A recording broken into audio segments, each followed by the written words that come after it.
The sea looks calm in the clip, grey water, a low winter sun, and a RIB punching a white scar across the surface. Then you hear it, the thrum of engines behind. Border force. The camera jolts as the chase tightens, a cutter carving through its own wake. Radios crackling, officers braced against the spray. 3 of a 7-strong gang are trying to do the impossible. Outrun the state for 28 miles at sea with a boat full of cocaine. They swerve, they throw weight overboard. Bales hit the water, bob once, then vanish into the chop. On the RHIB, figures hunch low, glancing back, gambling that speed and chaos will erase the evidence. But the coastline is closing in, granite coves, a strip of pale sand dead ahead. One wrong line, one bad wave, and an escape route becomes a trap. The clip ends on that knife-edge moment. This is where our story begins, with a desperate run across open water and an investigation that will unspool from the surf to safe houses, from burner phones to courtrooms. Tonight, we break down the chase that exposed the pipeline of cocaine, the men who crewed it, and the teamwork that shut it down. The sea doesn't forget, and neither do the investigators. On the morning of the 13th of September 2024, Border Force officers aboard the cutter HMC Valiant were patrolling waters off the coast of Cornwall. The stretch of coastline they monitored is one of the most remote in Britain, marked by coves and beaches that make it attractive for smugglers. As the officers scanned the horizon, they picked up a rigid-hulled inflatable boat, or RHIB, moving at speed. The sight of a small craft far out to sea raised suspicion. Intelligence had already pointed to the use of at-sea drop-offs, a smuggling method where drugs are transported on a larger vessel, often described as a mothership, before being offloaded onto smaller boats closer to shore. The RHIB, now in view, fitted the pattern. When Border Force attempted to intercept, the boat accelerated. Inside were 3 men: Peter Williams, a 43-year-old fisherman from Havant; Scott Johnston, 38, also from Havant; and Edwin Yahir Tabora Baka, a 33-year-old man from Barcelona. What followed was a chase lasting nearly an hour, covering 28 miles across the water. The smugglers steered erratically, pushing their vessel to its limits in an effort to escape. As the pursuit continued, the men began to throw their cargo overboard. Bales splashed into the sea one after another, each containing tightly wrapped packages. Later recovery teams would retrieve 6 of them, weighing approximately 230 kilograms in total. Forensic testing confirmed they contained high-purity cocaine with a potential street value of £18.4 million. Despite their attempts, the fugitives could not outpace the Border Force vessel. Near Penzance, the RHIB ran aground on Gwynver Beach, stranding its crew. Williams, Johnston, and Tabora Baka tried to flee on foot across the sand, but officers were close behind. They were arrested within minutes and taken into custody.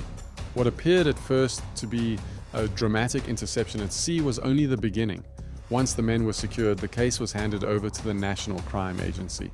Investigators from the NCA began piecing together how the cocaine had entered British waters, who had organized the run, and how the 7-man group behind the shipment had planned to distribute the drugs once they were ashore. This first arrest exposed only the surface of the conspiracy.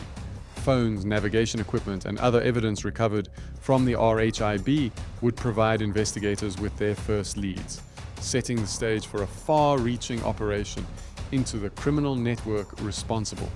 Once the Border Force cutter HMC Valiant identified the rigid-hulled inflatable boat on the 13th of September 2024, the decision was made to give chase.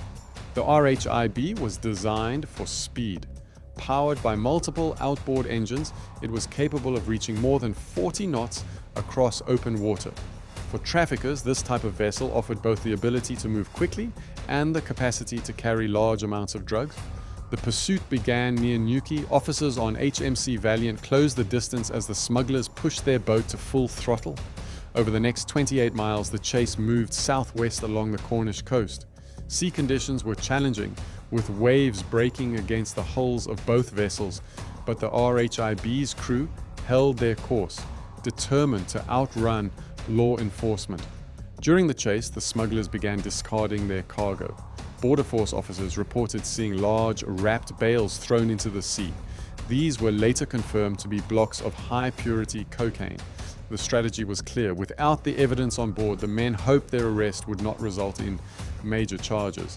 But the Border Force cutter kept the RHIB under constant observation, ensuring that every movement, including the dumping of drugs, was documented. The pursuit lasted almost an hour. Despite the smugglers' efforts, the heavier but more stable Valiant maintained pressure, staying close enough to prevent escape.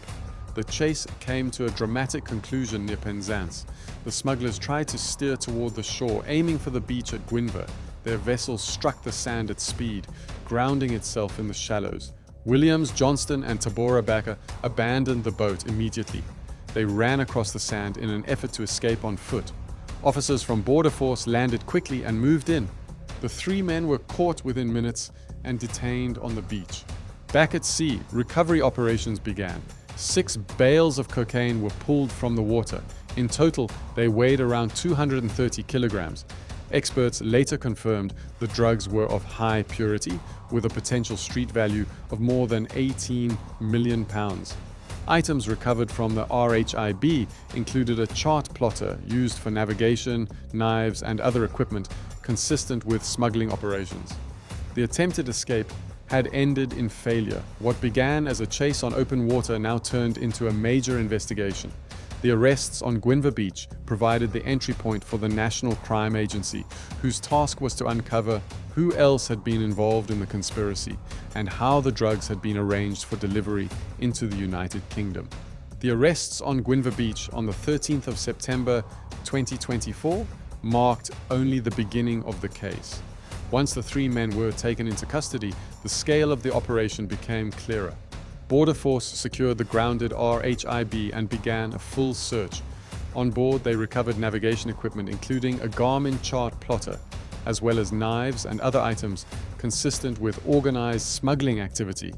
The chart plotter showed the route the men had taken across the water, evidence that would later be used in court to demonstrate their involvement. Meanwhile, recovery teams were dispatched to search the waters along the chase route. 6 bales were retrieved, each tightly wrapped in plastic. Forensic testing confirmed they contained cocaine of high purity. The total weight was approximately 230 kilograms, with an estimated street value of £18.4 million. This alone established the seriousness of the conspiracy. The 3 men arrested were quickly identified. Peter Williams was a 43-year-old fisherman from Havant, whose own vessel had previously been damaged in a storm. Investigators later suggested his financial struggles may have made him vulnerable to recruitment. Scott Johnston, aged 38 and also from Havant, was known locally but had no legitimate explanation for being on the boat that day. The third man, 33-year-old Edwin Yahir Tabora Backer from Barcelona, initially tried to claim he was a tourist invited on a fishing trip. That story fell apart when officers examined his phone. Digital forensics became central to the investigation. Messages on Tabora Backer's device linked him directly to the cocaine run. One photograph showed the bales of cocaine on board the rigid hull inflatable boat before they were dumped into the sea. Location data and chat records confirmed coordination with others not present during the chase. This gave the National Crime Agency the evidence they needed to expand the inquiry. Back in London, NCA officers began mapping the wider network. Phone analysis revealed contacts with men in Essex and elsewhere who were waiting to receive the drugs once they landed. CCTV footage and surveillance tied additional suspects to the conspiracy. Within weeks, names including Michael May, Terry Willis, Bobby Pierce, and Alex Fowley had been drawn into the investigation. By the end of 2024, the evidence had established that the men arrested on the beach were not acting alone. They were part of a 7-strong group responsible for attempting to bring hundreds of kilograms of cocaine into the UK. From this point forward, the case shifted from a dramatic sea chase to a painstaking investigation, where every device, every recovered item, and every digital trace was examined to to build the full picture.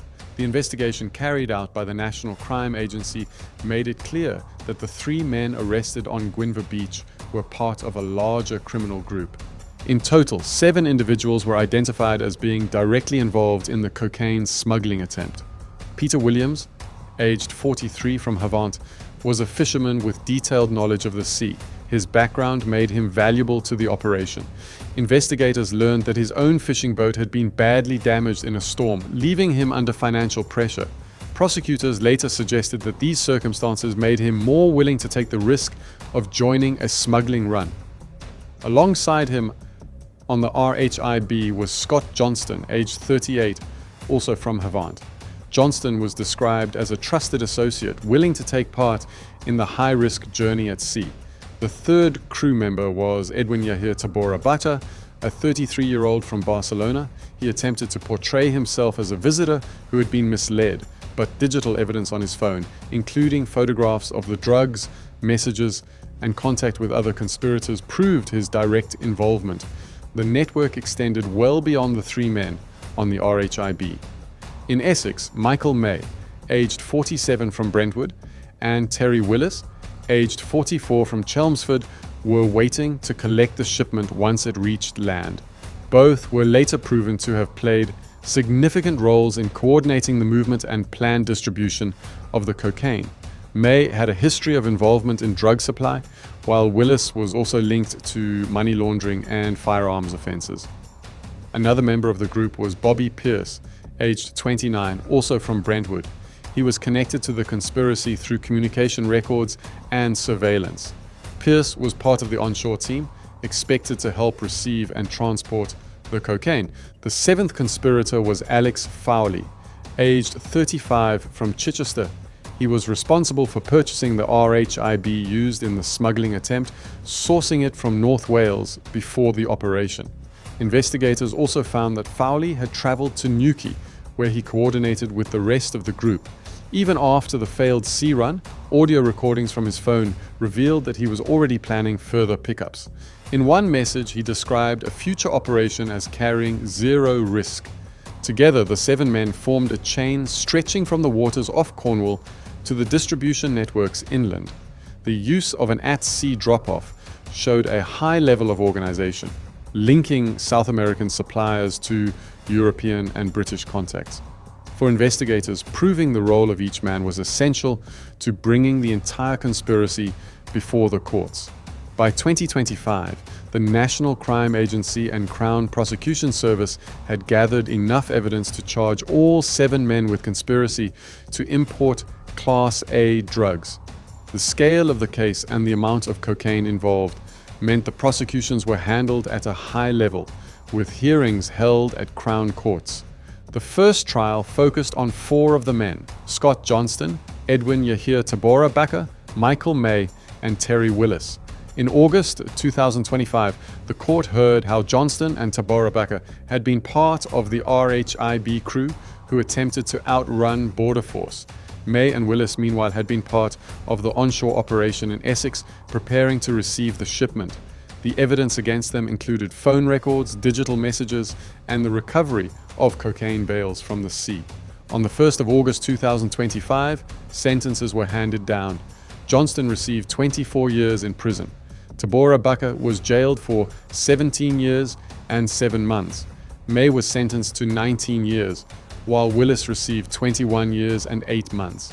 These punishments reflected both their direct involvement and the seriousness of attempting to bring cocaine worth millions of pounds into the UK. A second sentencing followed later that month. On 21st August 2025, Peter Williams and Bobby Pierce faced judgment for their roles. Williams, who had used his experience as a fisherman to help crew the RHIB, was sentenced to 16 years and 9 months.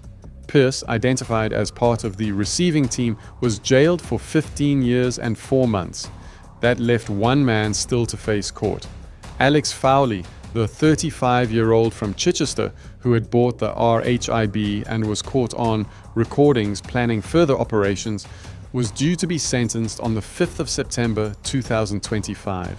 Prosecutors argued that his involvement was critical to the conspiracy, and his sentence was expected to be lengthy. Across both hearings, the combined prison terms already exceeded 82 years. Senior figures from law enforcement described the results as a major success.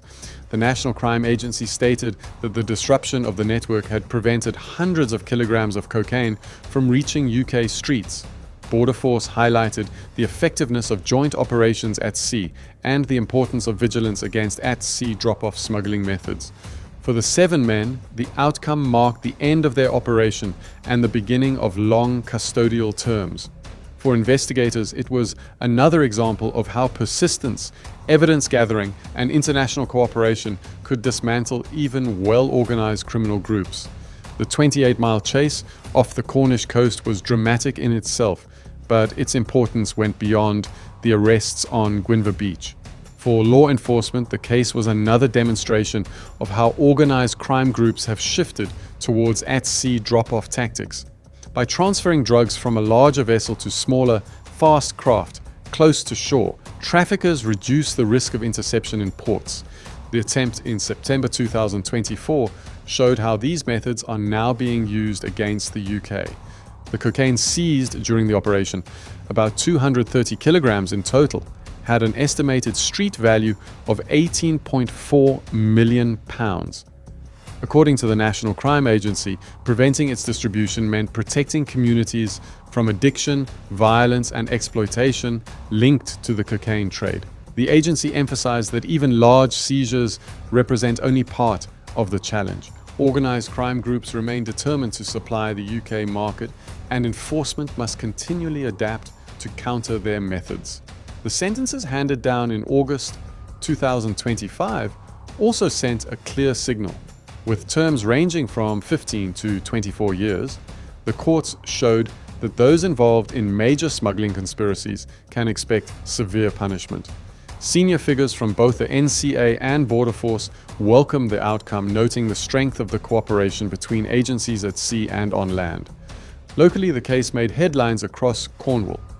Residents living near Gwynfor Beach described their surprise at seeing Border Force officers apprehending suspects on the sand.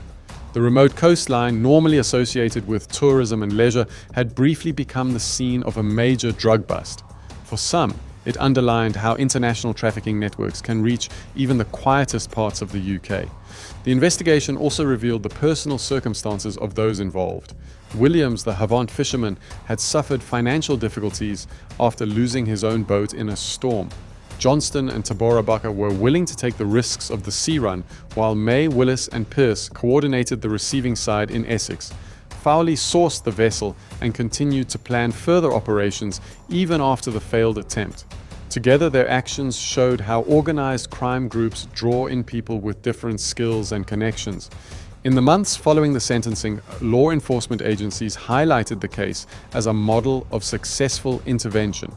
By intercepting the RHIB, recovering the cocaine, and securing convictions, the authorities had disrupted a major supply line. Yet, they also acknowledged that new attempts would come, and that vigilance on land and sea would remain essential.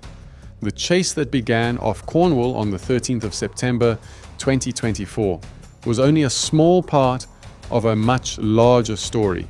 It began as a sighting of a fast-moving boat, developed into a dramatic 28-mile pursuit, and ended with 7 men facing long prison terms. The case showed how quickly an operation designed to bring millions of pounds of cocaine into the United Kingdom could unravel once law enforcement intervened. For investigators, the outcome reinforced several key lessons. First, the use of at-sea drop-offs remains a major threat. Traffickers rely on speed, remote landing points, and the ability to discard evidence into the water. In this case, 6 bales were recovered, but more may have been lost to the sea. Second, the case demonstrated how digital evidence can dismantle cover stories. Tabora claim of being a tourist collapsed once phone data showed photos of the cocaine and messages with conspirators. Similarly, recordings from Alex Fowley's device revealed ongoing planning, undermining any suggestion that the smuggling run was a one-off. The combined sentences of more than 82 years sent a strong deterrent message. Johnston's 24 years, Willis's 21 years and 8 months, and May's 19 years stood out among the longest sentences imposed in recent drug importation cases. Even those on the periphery of the sea chase, like Pierce and Williams, received terms of more than 15 years. With Fowley still awaiting sentencing in early September 2025, the total is expected to rise further. Beyond the figures and prison terms, the case had a wider impact. For the communities of Cornwall and beyond, it showed that the drug trade is not confined to major cities. Rural coastlines, small harbors, and remote beaches can all become gateways for organized crime. For the agencies involved, it provided a reminder of the value of close cooperation.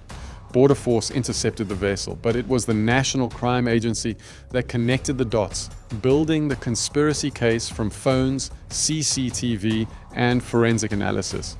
The smugglers hoped that speed and secrecy would protect them. Instead, the sea left traces that could not be erased, and the investigation turned those traces into convictions. The 28-mile chase is now part of the record of how Britain's borders are defended and how organized crime groups are dismantled, one operation at a time.